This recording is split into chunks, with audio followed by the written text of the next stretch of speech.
Flying blind. Well, look at the weather. If you were up in the skies, it would be a little bit difficult without modern instrumentation, without the ability to steer your way through thick, dense fog and clouds. So for your life, in essence, designing the kind of life that you know is so sharp and so clear in your imagination as to what it is that you're supposed to be doing, that when those opportunities show up, they suddenly extremely visible, right?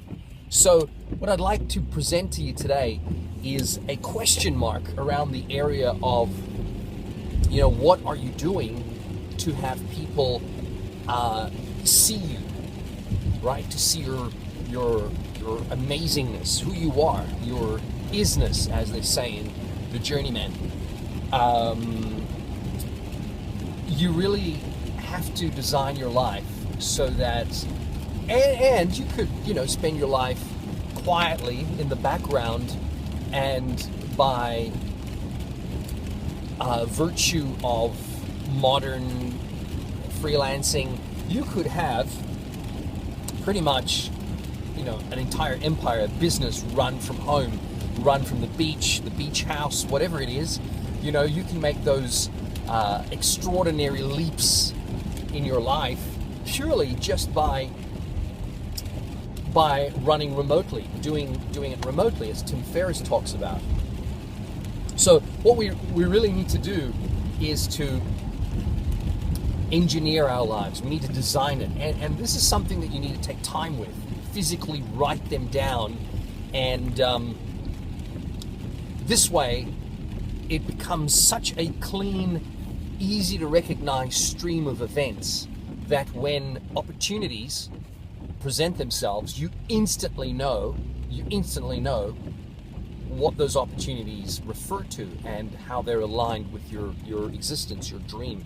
So, because there will be many things that come up in your life and you'll be going, I'll do this, I'll do that. But they send you off, they wander you off onto a path that takes you sometimes years. And you look back and go, whoa, I wandered off the path and suddenly I'm stuck. I don't really know where I am anymore. I got to get back onto the path again 2-3 years later. Let me tell you why I say this. Some years ago, maybe out of frustration or whatever it was, I decided to go back to university again.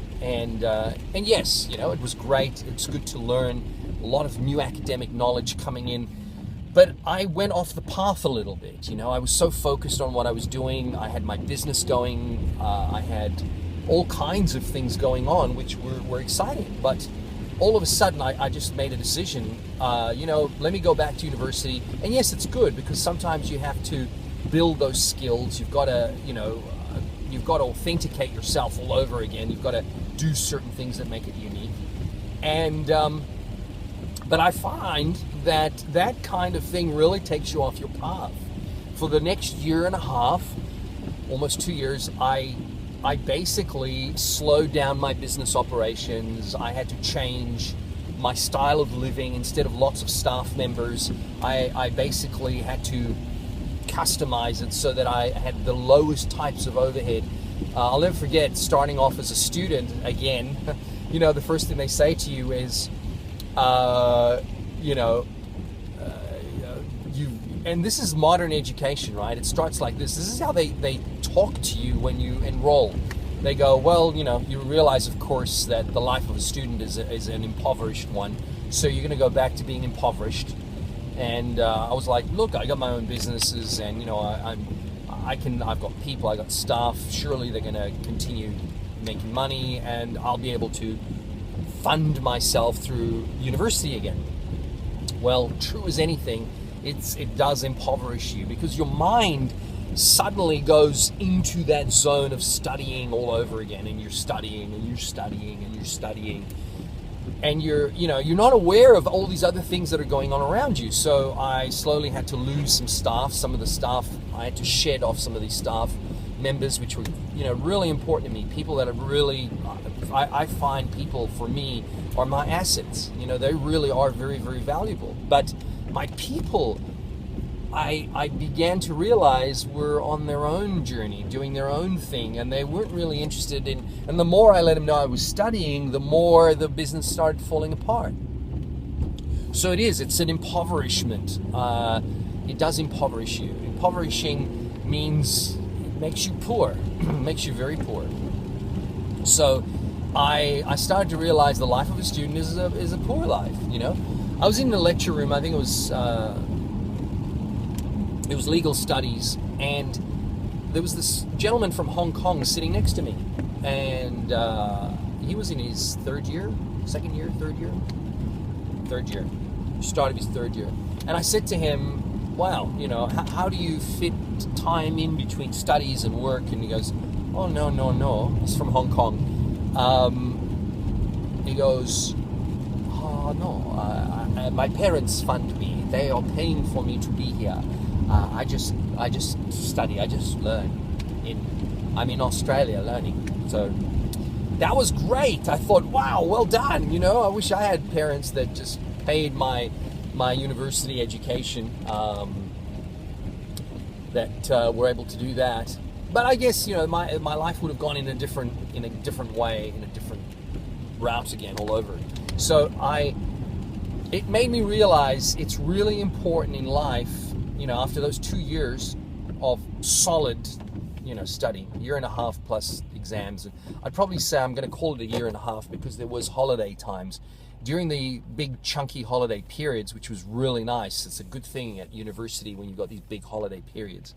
I found that to be actually a good thing for me because I was able to catch up on my business, and I attribute a half a year to those chunky holiday bits. So that was good. But, it threw me off path because even though I was still creating and developing, and I fortunately was able to pull a new film out of the hat. I don't know how I did that, but and I had other things going on, and it was the year of exhibitions and appearances at expos and Comic Cons and Supernovas, and I found that I really did stray. I went off the track. For 2 years, I was like off track, and I kind of thought to myself, surely I can absorb and study while I do what I do normally every day without being impoverished by the educational system, because I was paying educational fees, and look, whether you have some kind of subsidy or not, at some point you kind of have to pay it, so you may as well pay it. So I was trying to do that, and I was trying to qualify and do all kinds of other things, which was, again, substantially very difficult. Now, what's really interesting, though, is that this was actually a degree that I had already done, many years ago, some decades ago. I'd already done this degree. I don't know why I was repeating it, but I thought, let me repeat it because it'll give me an income stream again in another area, and it's also valuable skills in an area that I'm constantly in. I mean, I'm in this area all the time, so I may as well have those skills. So it wasn't that it was not valuable. It was invaluable. It was really, see how the English language is. It's a very strange language. But anyway, I'm allowed to say that. I'm allowed to say that. I've got one of my disciplines is English, which I qualified with as well. So I'm allowed to play with the language as much as I like. But what's really interesting, what I find is really interesting, and please, again, when you have dyslexia and left-handed disability, you sort of understand, are they disabilities? I don't know. And partial ADHD, you start to sort of realize that you've got all of these things against you, but at the same time, they are to your advantage. And going back to university was interesting. It made me realize a lot of things, okay? It made me realize, first of all, to how lucky I was doing things out there, making things happen, that I wasn't just a student. being a student is obviously a very, it's a troublesome thing. It's a troublesome time. But it's also a fun time. I kind of got the feeling that students are playing. They're playing a lot, and they've got a lot of fun times, and they, and I wasn't a traditional student. Like, I'm sitting there in classes and I'm thinking, I don't have time for a distraction. Like, sure, there are cute people everywhere and it's wonderful, and I'd love to say hello to all of them, but no time, just no time. And, I was befriended a lot. I had people coming up to me and going, hey, let's do this, let's chill, let's catch up on a Friday night, and I was like, nah, I just don't, yeah, let's do it, but, I can't do it. I'm busy, I'm running businesses, and I've got all kinds of things going on. So my life definitely, it showed me, it gave me the skills. That was the second thing. It gave me great skills, which I'm very thankful for again. It gave me good knowledge, new knowledge, which kind of the reason why I went there. And the third one, the big one, obviously, was it taught me not to fly blind.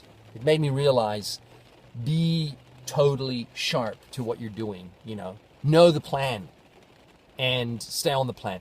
Looking back, I would probably have gained those skills from just, online studying, online research, online discovery.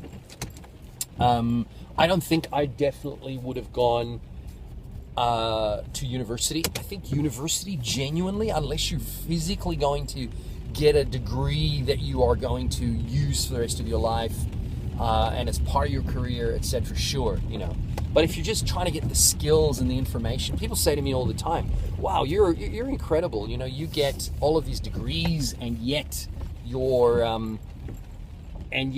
got, you get all these degrees, and yet you don't use them. Why? What's going on? And that's the reason why. So don't fly blind. Very important.